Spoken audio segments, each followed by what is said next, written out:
ಇನ್ನು ಫೆಬ್ರವರಿ ತಿಂಗಳಿನಲ್ಲಿ ನಡೆಯಲಿರುವ ವಿಟ್ಲಮುಡ್ನೂರು ಕುಳ ಗ್ರಾಮದ ವಿಷ್ಣುನಗರ ಕುಂಡಡ್ಕ ಶ್ರೀ ವಿಷ್ಣುಮೂರ್ತಿ ದೇವಸ್ಥಾನದ ಹಾಗೂ ಶಿಬ್ಬರಿಕಲ್ಲು ಮಾಡ ಶ್ರೀ ಮಲರಾಯ ಮೂವರ್ ದೈವಂಗಳ ದೈವಸ್ಥಾನದ ಬ್ರಹ್ಮಕಲಶೋತ್ಸವದ ಪ್ರಯುಕ್ತ ಗ್ರಾಮಜ್ಯೋತಿಯು ವಿಟ್ಲ ಮಹತೋಬಾರ ಶ್ರೀ ಪಂಚಲಿಂಗೇಶ್ವರ ದೇವಸ್ಥಾನದಿಂದ ವಾಹನ ಜಾಥದ ಮೂಲಕ ಶ್ರೀ ವಿಷ್ಣುಮೂರ್ತಿ ದೇವರ ಸನ್ನಿಧಾನಕ್ಕೆ ಆಗಮಿಸಿದೆ.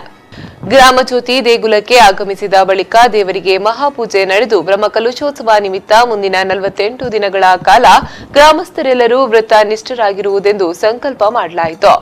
ಬಳಿಕ ಚಪ್ಪರ ಮುಹೂರ್ತ ಕಾರ್ಯವು ಶುಭ ಮುಹೂರ್ತದಲ್ಲಿ ನೆರವೇರಿತು.